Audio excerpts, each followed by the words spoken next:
students. Today we are going to learn something new. आप लोग market जाते होंगे, राइट? कैसे जा पाते हो? With the help of your legs. Okay, आपको अभी मैं काम दूंगी कि आपको स्केलेटल सिस्टम बनाने के लिए दूंगी, तो आप बनाओगे उसको कैसे? With the help of your hand, right? Okay, तो आपने क्या यूज़ किया? अपना लेग्स यूज़ किया मार्केट जाने के लिए, हैंड्स यूज़ किए लिखने के लिए या फिर ड्राइंग बनाने के लिए. आप लोग पीटी पीरियड में क्या करते हैं? पीटी पीरियड में आप एक्सरसाइजेस करते हैं, है ना? गेम्स पीरियड में आप भागते हैं, खेलते हैं. तो आप ये सारे चीज़ें कैसे कर पाते हैं? With the help of your hands, legs and your whole body, right? So, we are going to read about various movements, body movements in our new chapter. And our new chapter is body movements.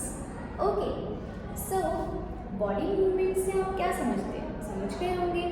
Meaning काफ़ी simple है. कैसे?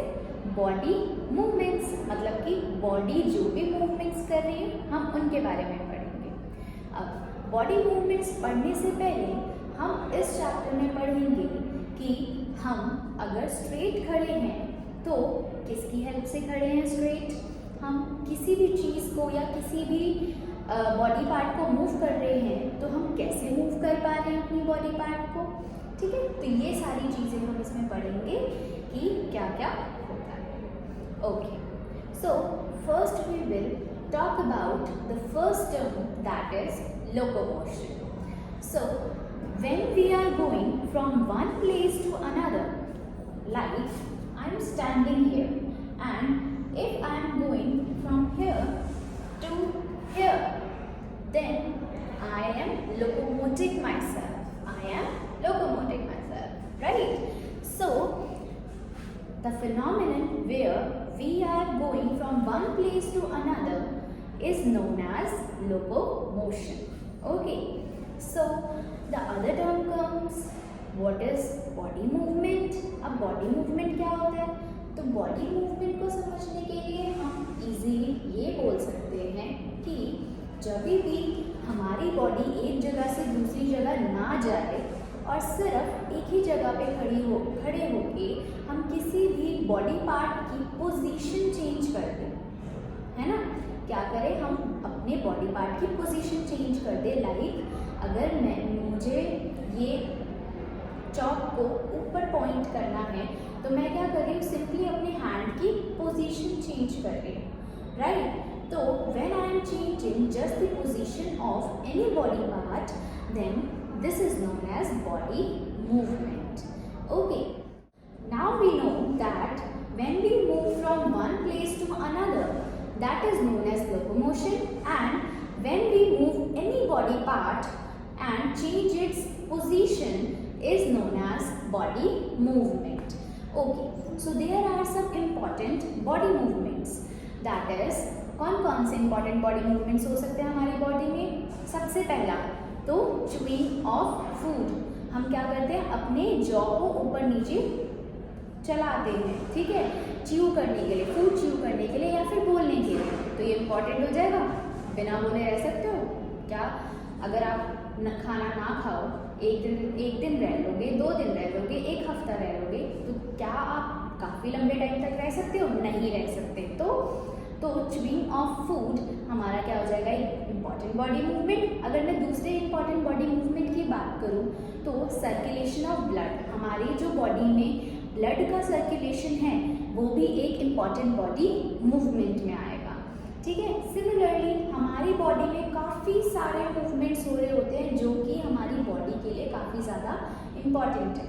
उनमें से एक और बोल सकते हैं हम movement of contraction and relaxation of movements in animals. All living organisms move. The movement may occur in the whole body of the organism or only in certain part of it. यही बताया मैंने कि locomotion में क्या होता है? हम एक प्लेस से दूसरी प्लेस पे मूव करते हैं, that is our locomotion. But जब भी हमारी बॉडी पार्ट्स मूव करें just to change the position of the body part, then this is known as the body movement. और हमारी बॉडी जो है वो अलग अलग तरीके से मूवमेंट शो करती है. Next is the movement of organism bodily from one place to another is called locomotion. Locomotion involves the whole body but any particular body part is used for locomotion. अब इसमें एक चीज़ और बोली है कि locomotion में मैंने आपको ये तो बताया कि हम एक जगह से दूसरी जगह जाते हैं, अपनी पूरी बॉडी हमारी मूव करती है. बट मूव करवाने के लिए पूरी बॉडी, उसमें सिर्फ एक ही तो बॉडी पार्ट या दो बॉडी पार्ट ही तो काम करेंगे. अगर मुझे एक जगह से दूसरी जगह जाना है तो मैं लोकोमोटिंग के लिए अपने लेग्स का यूज़ करूँगी. तो मेरे लेग्स ही तो मुझे मेरी पूरी बॉडी को एक जगह से दूसरी जगह ले जा रहे हैं. सिमिलरली अलग अलग एनिमल्स में, अलग अलग ऑर्गेनिज्म में लोकोमोटिंग के लिए अलग अलग ऑर्गन्स प्रेजेंट होते हैं. तो इसमें एक टेबल गिवन है, हम उसको भी अच्छे से समझ सकते हैं. अगर मैं बात करूं ह्यूमंस की, तो ह्यूमन लोकोमोट कैसे करेंगे? With the help of their legs. अगर मैं बात करूं लोकोमोशन ऑफ बर्ड्स, बर्ड्स कैसे लोकोमोट करेंगे from one place to another? वो लोकोमोट करेंगे with the help of their wings and also with the help of their muscular legs. Okay, देखा होगा ना, बर्ड्स के पास दो लोकोमोटिंग ऑर्गन्स होते हैं. एक तो उनका विंग्स हो जाएंगे, है ना, विंग्स की मदद से वो एक जगह से दूसरी जगह फ्लाई कर पाएंगे, और दूसरा उनके मस्कुलर छोटे छोटे जो लेग्स होते हैं वो, उससे वो फुदकते हैं आगे कुछ डिस्टेंस तक चलते हैं. एंड अगर मैं दूसरी बात करूँ, काउस की बात करूँ, काउस क्या करते हैं? काउस का लोकोमोटिंग ऑर्गन होगा अगेन उनके लेग्स, 4 limbs.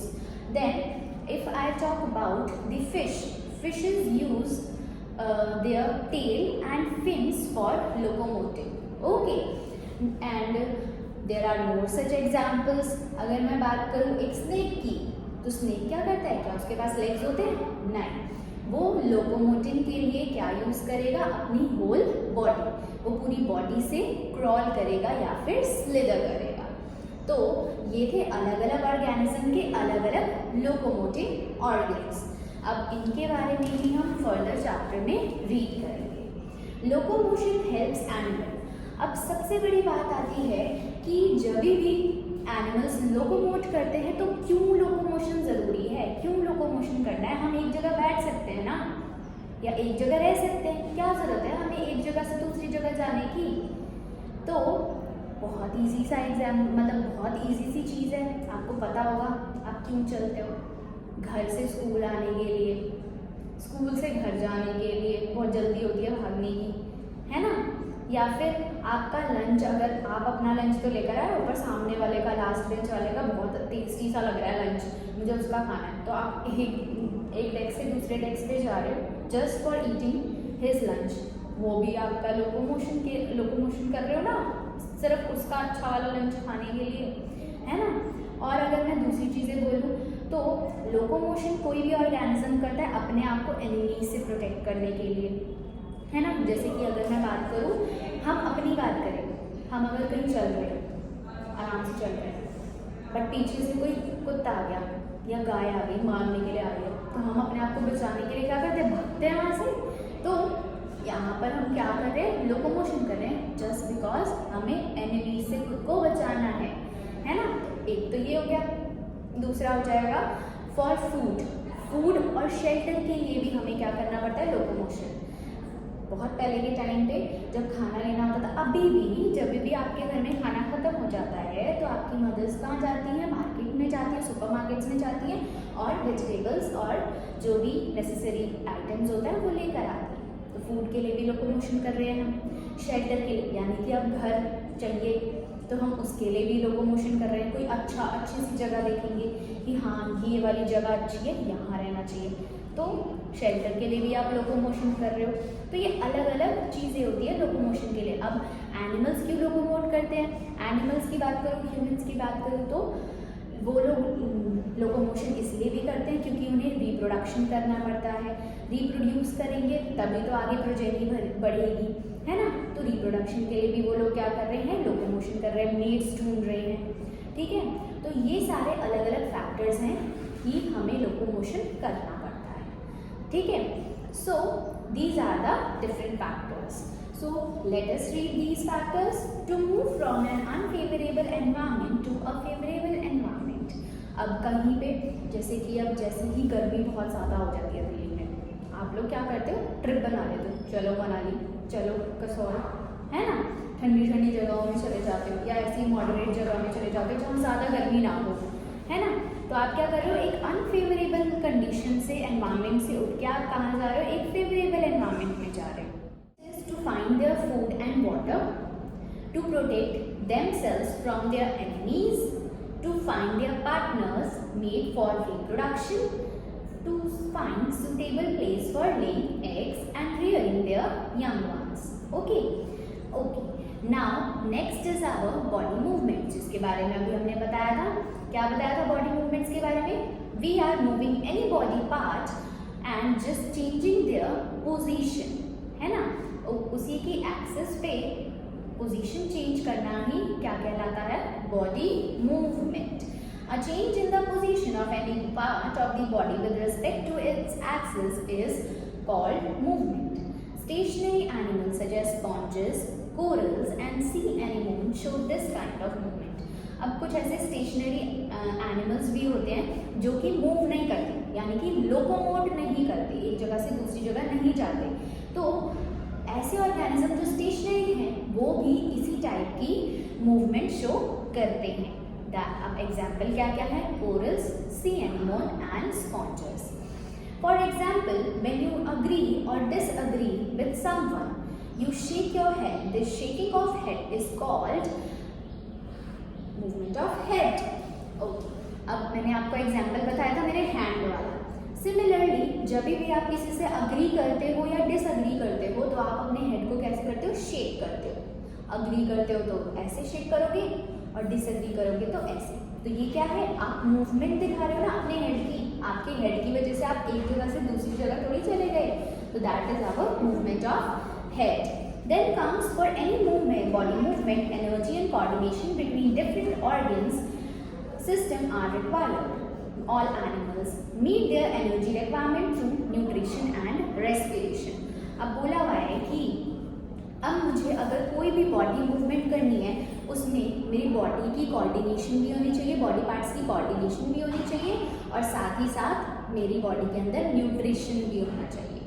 इसके कहने का मतलब है आपने काफ़ी सारे सिस्टम्स पढ़े हैं, that is nervous system, muscular system, skeletal system. अब nervous system, muscular system, skeletal system, ये तीन हमारे काम करेंगे बॉडी मूवमेंट्स करवाने में. तो जो नर्वस सिस्टम है वो स्टिमुलस को देख के क्या करता है, हमारी बॉडी को एक्टिवेट करेगा. जो हमारा स्केलेटल सिस्टम है वो हमारी बॉडी को मूव करवाने में हमें एक फ्रेमवर्क प्रोवाइड करेगा और जो हमारा मस्कुलर सिस्टम है फिर उस चीज़ को इजीली मूव करवाएगा, है ना, स्मूथली मूव करवा पाएगा. तो इसमें क्या चाहिए, कोऑर्डिनेशन हो रहा है तीन बॉडी ऑर्गन सिस्टम का और कोऑर्डिनेशन के साथ साथ न्यूट्रिशन भी तो चाहिए बॉडी को, नहीं तो आप कैसे मूवमेंट कर पाओगे. तो this is called as body movements and the coordination of body movements. Then the decision about the movement is made by the nervous system depending upon the stimulus. The nervous system then directs the muscular and the skeletal system of the body to move. That is what I explained. Then some very important movements in our body. अभी मैंने आपको बताया था कुछ काफ़ी सारे important body movements भी होते हैं हमारी बॉडी में. सबसे पहला तो बोला हुआ है movement of eyelids.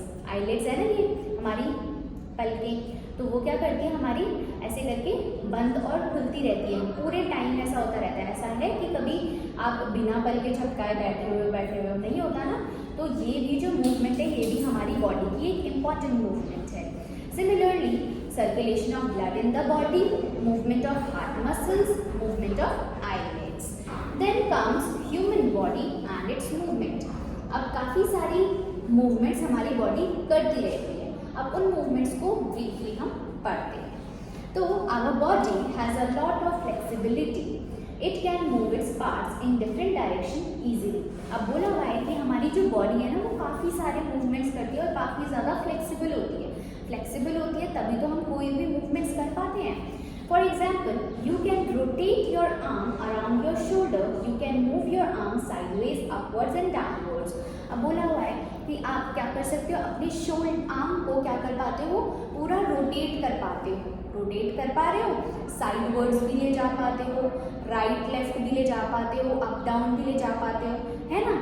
तो ये क्या हो रहा है, हमारी जो शोल्डर है वो क्या हेल्प कर रही है, हमारे आर्म को पूरा हर डायरेक्शन में मूवमेंट अलाउ कर रही है. सिमिलरली अगर मैं बात करूँ एल्बो वाले पोर्शन की, तो एल्बो वाले पोर्शन में हम क्या कर पाते हैं, हम अपनी एल्बोज की हेल्प से अपने आगे मूवमेंट करवा पाते हैं हैंड की, साथ ही साथ उसको सीधा कर पाते हैं. क्या हम उसको पीछे की साइड ले जा पाते हैं, नहीं ले जा पाते. तो देखा जाए तो अभी हमने शोल्डर का पढ़ा तो वो ऑल डायरेक्शन में मूवमेंट प्रोवाइड कर रहा था. एल्बो का देखा तो वो एक लिमिटेड हमें मूवमेंट प्रोवाइड कर रहा है. अब हम नेक्स्ट देखते हैं. नेक्स्ट में है you can bend your arm at the elbow, you can not bend it backwards. Backwards आप बेंड नहीं कर सकते अपनी एल्बो को.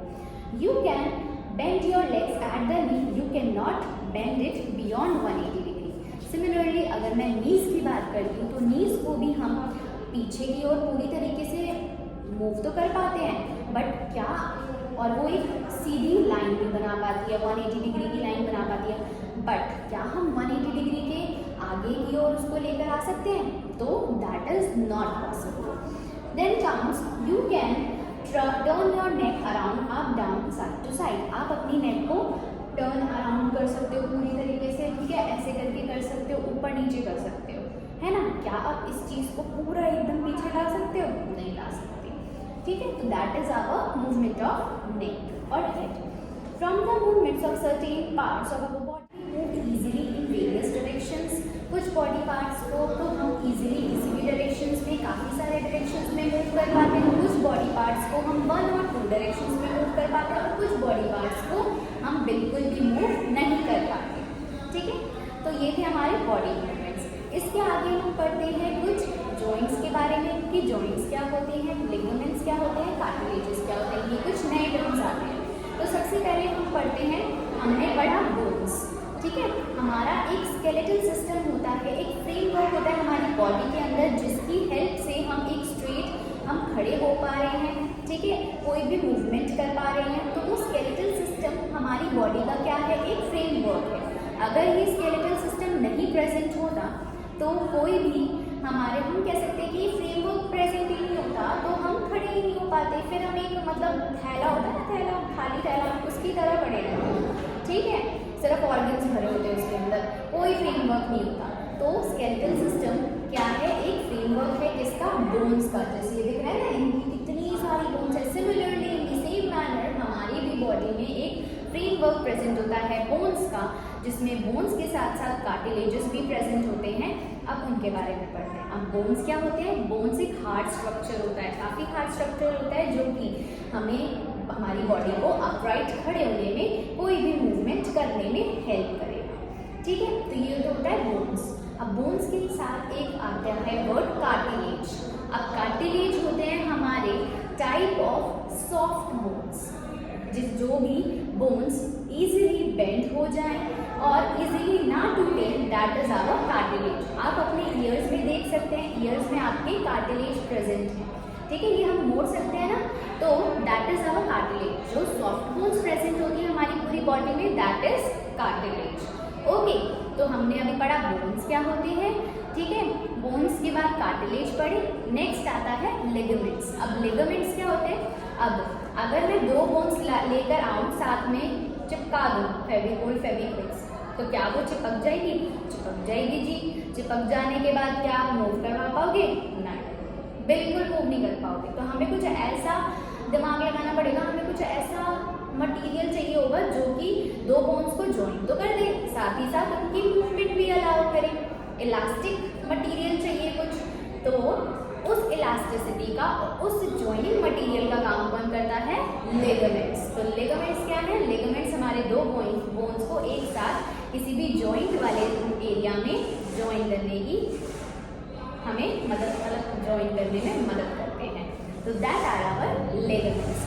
अब काफ़ी सारे हमारे पास बोन्स तो पढ़ लिए, बोन्स जॉइंट्स होते हैं। बोन जॉइंट्स का मतलब वही जहाँ पर दो बोन्स आके जुड़े उन्हीं को हम क्या बोलेंगे, बोन जॉइंट्स। जैसे आप देख सकते हो बोर्ड पे, ये वाला एक सिंगल बोन है और नीचे अगर मैं आऊँ तो ये दो बोन्स हैं, तो ये इधर जो ये वाला जो एरिया है ये कौन सा एरिया हो जाएगा, बोन जॉइंट का एरिया हो जाएगा। ओके, सो ये था हमारा बोन जॉइंट्स। हमने अब पढ़ा स्केलेटल सिस्टम। स्केलेटल सिस्टम हमारी बॉडी को फ्रेमवर्क प्रोवाइड करेगा। बोन्स हार्ड मटेरियल होते हैं, उसके बाद हमने पढ़े कार्टिलेजेस जो कि सॉफ्ट मटेरियल होते हैं, और फिर हमने पढ़े लिगामेंट्स। तो ये होते हैं हमारे अलग अलग टर्म्स जो हम इनके बारे में आगे और पढ़ेंगे धीरे धीरे। तो why are we able to only move certain body parts? अब हम अपनी बॉडी में सर्टेन बॉडी पार्ट्स को ही क्यों मूव कर पाते हैं? So from the observation made in the previous section, we noticed that the movement of body part is possible only where two parts of our body meet. अब जहाँ जहाँ पर दो पार्ट्स आके मीट करेंगे, ज्वाइन करेंगे, वहीं पे मूवमेंट पॉसिबल होगी। उसी को हम क्या बोलेंगे, उस एरिया को हम बोलेंगे bone joints. Then such locations in our body, you find that at all such locations 2 or more bones are joined. The location in our body where 2 or more bones are joined are called bone joints or simply as joints. All our movements are brought about by joints and muscles. At the joint, the bones are held together by ligaments. अभी मैंने आपको यही सारी चीज़ें बताई। इसी के साथ हमारे चैप्टर का इंट्रोडक्शन होता है ओवर। इसके आगे हम डिटेल में चैप्टर्स को और अच्छी तरीके से पढ़ेंगे। हम पढ़ेंगे टाइप्स ऑफ जॉइंट्स क्या होते हैं, मसल्स कैसे हेल्प करती है हमारी बॉडी मूवमेंट्स में, और हम आगे पढ़ेंगे अलग अलग एनिमल्स कैसे लोकोमोट करते हैं। Okay, that's it for the chapter.